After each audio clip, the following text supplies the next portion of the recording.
అందరికీ నమస్కారం. Welcome to Bharati TV.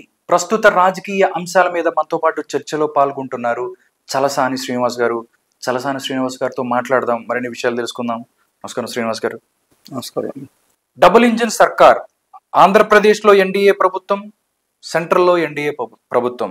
మొత్తం ఆంధ్రప్రదేశ్ రూపురేఖలు మార్చేస్తాం.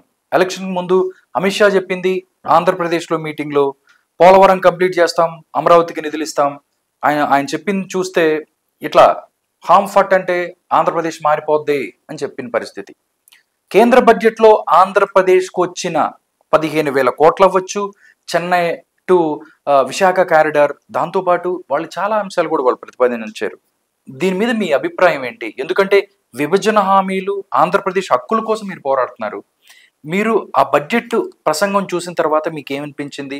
ఆంధ్రప్రదేశ్కి తగిన డబ్బులు అవ్వచ్చు, లేకపోతే సహాయం అందిందా అంటే ఏం చెప్తారు మీరు? ఆంధ్రప్రదేశ్ ప్రజల హక్కుల కోసం, తెలుగు జాతి ఆత్మగౌరవం కోసం ఇంతన్నా నిబద్ధత ఉన్నవాళ్ళు మాత్రమే వీడియో చూడండి. లేని వాళ్ళు టైంపాస్ చేసుకోండి. ఎందుకంటే చాలా ఉన్నాయి అక్కడ. ఇది రాజ్ తరుణ్ గారు ఆ ట్రయాంగిల్ లవ్ స్టోరీ ఉంది, అది చూసుకోండి. లేకపోతే విజయసాయి రెడ్డి గారు, మిగతా మదన్మోహన్ గారి ఇష్యూస్ ఉన్నాయి, చూసుకోండి. అవి చూడండి అప్పుడప్పుడు, కానీ 24 గంటలు చూసుకోండి. ఆంధ్రప్రదేశ్ కానీ ఇవాళ తెలుగు జాతి ఒక ఆంధ్రప్రదేశ్కి కాదు, తెలంగాణకు కూడా నమ్మక ద్రోహం జరుగుతున్న ఈ సందర్భంలో అత్యంత ముఖ్యమైన ఘట్టాలు ఇవాళ ఆంధ్రప్రదేశ్, ఇండియా ఈ బడ్జెట్ల విషయం సంభవిస్తున్నప్పుడు దయచేసి తెలుసుకోవాలి. తర్వాత ఎవరి నిర్ణయానికి వాళ్ళు రావచ్చు. అమరావతికే ఓన్లీ 15,000 కోట్లు. ఇది ఎలాంటి కపట మాయోపాయమో మీరు అర్థం చేసుకోవాలి. ఆదాని అండ్ కో గారిల పార్టీ అద్భుతమైన ప్రణాళిక రచించింది. ఈ ప్రణాళిక కేవలం ఆర్యులు మాత్రమే రచించగలుగుతారు. ద్రావిడులు తరతరాలుగా మోసపోతే అంటే మీరు అనుకోవచ్చు, ఇదేంటి ఆర్యుల దాకా వెళ్ళారు. ఎందుకంటున్నానంటే, నేను మొన్న బెంగళూరు వెళ్ళాను, అక్కడి నుంచి హైదరాబాద్ వెళ్ళినా, ఢిల్లీలో హిందుస్థాన్ ఎక్కడికి వెళ్ళినా ఆంధ్ర వాళ్ళు బ్లాక్మెయిల్ చేసి తీసుకెళ్ళిపోయారంట. ఇదే వాదన ఆంధ్ర కానీ నితీష్ కుమార్ కానీ దేశం అంతటా వినిపిస్తుంది. మీరు రాజేశేఖర్ టీవీలో చూసినా, తెలంగాణలో కేటీఆర్ కూడా మాట్లాడాడు. కేటీఆర్ గారు మాట్లాడటం విచిత్రం కాదు, కానీ అనుముల రేవంత్ గారు మాట్లాడారు. రేవంత్ రెడ్డి గారు ఎన్డీఏ అంటే నాయుడు నితీష్ డెవలప్మెంట్ అథారిటీ అని ఏ స్టేజ్ దాకా వెళ్ళిపోయిందంటే అద్భుతమైన ప్రణాళిక రచించారు. నేను బిట్వీన్ ద లైన్స్ ఒకసారి ఆలోచించండి. ఈ దేశం మొత్తం మీద జలసి తెప్పించేశారు నాయుడు నితీష్ అని. ఇచ్చింది బూడిద, తట్టెడు మట్టి, మొహమే కొట్టిపోయారు, మసి అంటుకుంది. ఎలాగో చెప్తా నేను. Hindustan Times, Times of India, మీరు దక్కన్ హెరాల్డ్, ఈవెన్ దైనిక్ భాస్కర్ హిందీ మీకు వచ్చు కదా, మనకు వచ్చు. దాంట్లో హెడ్లైన్స్, బడ్జెట్ పక్కన హెడ్లైన్స్, ఆంధ్ర అండ్ బీహార్ లూట్లు. ఆంధ్ర లూట్ చేసుకుని పోయిందా, దోచుకుని పోయిందా? ఏందండి ఇదంతా? నేను మళ్ళా చెప్తున్నాను, ఆంధ్రప్రదేశ్కి ప్రత్యేక హోదా అనేది ఒక పార్లమెంట్ ఇచ్చిన గ్యారంటీ, కండిషనల్ బైఫర్కేషన్. అది హోదా విభజన హామీలు రాయితీలు రావాలి. బీహార్కి లేదు. అద్భుతంగా బీహార్తో రెచ్చగొట్టించారు. ఫస్ట్ మాకు కావాలి, అలాగే పార్లమెంట్లో కండిషన్ లేదు. ఈ పార్లమెంట్లో ఒక మొత్తం అన్ని తెలంగాణ రాష్ట్రం, ఆంధ్రప్రదేశ్, లేకపోతే యూజేడీ అందరూ కూడా ఆంధ్రప్రదేశ్కి ఇమ్మని చెప్పి ఓ రోజు ఢిల్లీలో చూశారు కదా సభలో, పార్లమెంట్లో కూడా మాట్లాడే సందర్భంలో నాకు లేదు. వాళ్ళ చేత చేయించి వద్దని చెప్పించారు. ఆంధ్రప్రదేశ్లో ఒక ఎన్నుమొక్కన్న ఒక్క నాయకుడు పార్లమెంట్లో ఒక్కళ్ళు 36 మంది పార్లమెంట్ సభ్యులు ఉన్నారు అన్న అత్వానీ గారు, గుజరాతీ వ్యాపారి గారు ఎక్కడున్నారు పక్కన పెట్టండి, ఒక్కడు లేదా పెద్ద ఒక ఆవిడ కానీ లేచి అక్కడున్న కాంగ్రెస్ పార్టీ, జేడీయూ, లేదా ఇది గొప్ప ఇంకోటి ఉంది మాంజీ గారి పార్టీ, లేకపోతే ఇంకో అన్ని పార్టీలు అడిగితే అందరూ అడిగినా, ఆర్జేడీ అందరూ అడిగినా సరే ఒక్కళ్ళు ఆంధ్రప్రదేశ్ నుంచి హక్కులు కావాలయా, నాకు ఇచ్చిన కండిషనల్ బైఫర్కేషన్ ఇవ్వండి అని చెప్పి, ఆఖరికి హోదాలో వచ్చే రాయితీలు ఈశాన్య రాష్ట్రాలు ఇంకా కొనసాగుతున్నాయి, అది చచ్చిపోలేదు, చచ్చిపోయేసిన వాళ్ళు అది ముగిసిపోయింది చెప్పడం ద్రోహులయ్యా, మా భావితరాల భవిష్యత్తు బాగుపడుతున్నా ఒక్కడు మాట్లాడా? పార్లమెంట్ మొత్తం ఎదకండి, ఇప్పుడు మాట్లాడలేదు, అయిపోయింది. రెండో పాయింట్, ఇది ఎంత అద్భుతంగా అంటే, నితీష్ నాయుడు గారు దోసుకుపోయారు. ఇలా దోసుకుపోతే మిగతా 26 రాష్ట్రాలకు లేకపోతే 6 కేంద్ర ప్రాంతాలకి తీరని నష్టం జరిగిపోయింది. ఇది గోవాలో కూడా ప్రివేల్ అయిందండి.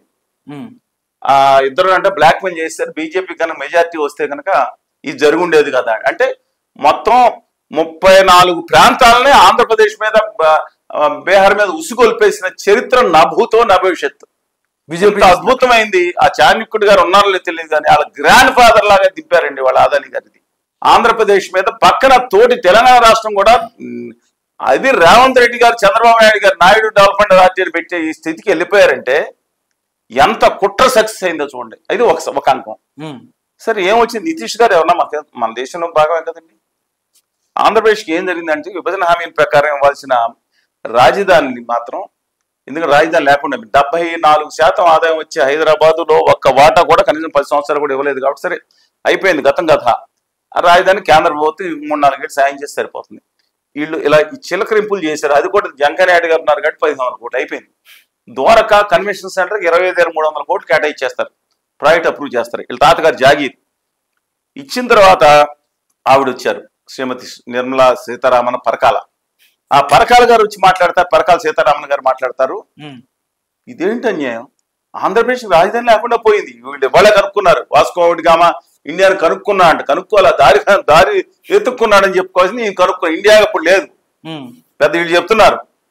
అలాగా ఆవిడ తెలియదా 5 సంవత్సరాలు మా దత్తపుత్రుడు, నేను చెప్పలేదు, మా దత్తపుత్రుల దాకా చూసుకున్నారు జగన్మోహన్ రెడ్డి గారు అన్న ఆవిడ. ఒక్క మోడీ గారు, Amit Shah, mister Jaganmohan stop this 3 capital non sense, నేను డబ్బులు పంపిస్తున్నాను, 20,000 కోట్లు ఫ్రీగా ఇస్తున్నాను, మొదలు పెట్టాడు ఆయన. అది మానేసి ఆంధ్రప్రదేశ్కి క్యాపిటల్ లేదు ఆవిడ మాట్లాడుతున్నారు. తెలియదండి మా అందరికీ ఇవాళ.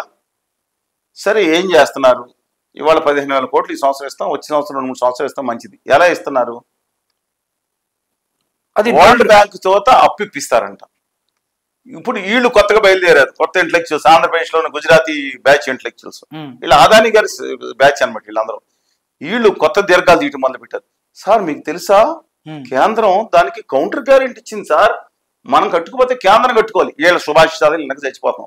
వెళ్ళి ఆ చాగంటి కోటేశ్వరరావు గారు పక్కన గరిపేట నాగేశ్వరరావు గారు మధ్యన చేరేసుకుని కూర్చుంటే వీళ్ళు సుభాషితాలు వినొచ్చు. జనాలు చెవులో క్యాబేజీ పూలు పెట్టి అదేదో మాల్దీవ్స్ లో పెద్ద పుష్పం ఉండదు, దాన్ని తీసుకొచ్చి చెవులో పెడుతున్నారు. సార్ అమరావతి కోసం అయిపోయింది. చెప్పండి సార్. కేంద్రం ఈ రాష్ట్రాలు దాదాపు 5-6 లక్షల కోట్లు ఎంత అప్పులు వరల్డ్ బ్యాంక్ దగ్గర తీసుకున్నా సరే, ఏ కేంద్రం ఉన్నా సరే కౌంటర్ గ్యారెంటీ ఇవ్వలేదు. సావరిన్ పవర్ కేంద్రం దగ్గర ఉంటుంది, సర్వసత్తాక గణతంత్ర రాజ్యం కాబట్టి. ఏంటంటే రాష్ట్రాలు కట్టకపోతే మేము కడతాం. అలాగే ఆంధ్రప్రదేశ్, ఉమ్మడి ఆంధ్రప్రదేశ్ హట్టుకోక లోన్ ఏం తీసుకున్నా, బీహార్ తీసుకున్నా, వీళ్ళు కట్టలేకపోతే కేంద్ర ప్రభుత్వం పొళ్ళోడు కొట్టి రాష్ట్రం దగ్గర వాళ్ళ వడ్డీతో సహా, పైగా ఈ వసూలు చేసిన అదనంగా వేసిందండి, ఎంత చేసిందో తెలియదు, పొళ్ళోడు కొట్టి వసూలు చేసింది ఇన్నిసార్లు మన దగ్గర నుంచి. కట్టపోతే ఏం చేస్తారంటే కేంద్రం నుంచి మనకు రావాలిగా, మన దగ్గర కేంద్రం పన్నులు వసూలు చేసుకుని మళ్ళీ మనకి ఇస్తుంది కదండి, అంతే కదా, మన రాష్ట్రాల నుంచి. అది కట్ చేసి పడేశారు. వాళ్ళ కాదు, కేంద్రం చూసుకోండి, ఏం చూసుకోండి, ఆవిడ ఉంటది. ఇప్పుడు ఇవ్వాల్సిన 30-40 కోట్లు, 2,000 కోట్లు, 3,000 గ్రాంట్ ఇస్తారేమో వాడు తెలియదు. కానీ ఇవాళ ఇది మాత్రం అప్పుని గ్రాంట్ గా గవర్నర్ సీఎం రమేష్ గారు, కడప జిల్లా నుంచి వచ్చిన ఆయన అనకాపల్లి ఎంపీకి ఎలక్ట్ అయ్యారు. కడప జిల్లా నుంచి వచ్చిన ప్రముఖ మద్యం వ్యాపారి, జగన్ గారి టైంలో అత్యధిక మద్యం వ్యాపారం ఆయన చాలా డిస్టిలరీ నడిపి జగన్ గారితో నడిపిన పుట్ట మహేష్ గారు, వ్యక్తిగతంగా మంచి ఆయన పేరు ఉంది, ఏలూరు ఎంపీకి ఎన్నికయ్యారు. అక్కడ కడప నుంచి ఇచ్చి అది మా ఎంపీ, నేను అక్కడే పుట్టానండి. సరే తప్పే ఉంది, ఎవరైనా ఎక్కడి నుంచి అవ్వచ్చు, దేశంలో ఎక్కడా నేను దానికి అబ్జెక్షన్ కాదు. కానీ నేను విజ్ఞప్తి చేస్తాను, ఈ రమేష్ గారు వీళ్ళు బయలుదేరి అది 100% గ్రాంట్ అని 5-6 కుండలు బద్దలు కూడా చెప్పారు. మళ్ళీ తర్వాత మాట్లాడాల, ఎందుకు సీతారామన్ గారు, పరకాల సీతారామన్ గారు ఆల్రెడీ ఇచ్చున్నారు. పరకాల సీతారామన్ ఇచ్చిన తర్వాత ఆఖరి చంద్రబాబు నాయుడు గారు కూడా తెలియక ముందర నేను ఇది అన్న వెంటనే నా మీద దండయాత్ర చేశారు. తెలుగుదేశం పార్టీలో పై స్థాయిలో ఎవరు వాళ్ళు అర్థం చేసుకున్నారు, కింద స్థాయిలో కొంతమంది వీరాభిమానులు ఉంటారు, వీళ్ళకి సోయి కూడా ఉండదు కొంతమంది. అదేంటి మాకు వచ్చింది ఆంధ్రప్రదేశ్ ముందు నాడినే ఉన్నానండి. వాళ్ళు చంద్రబాబు నాయుడు గారు ఏం స్టేట్మెంట్ ఇచ్చారు, విభజన హామీలు వచ్చింది, కొత్తగా ఏం వచ్చింది ఇచ్చారు, అయిపోయింది కదా. విభజన హామీలు ఇవ్వాల్సింది కూడా రాలేదు, ఇది సత్యం.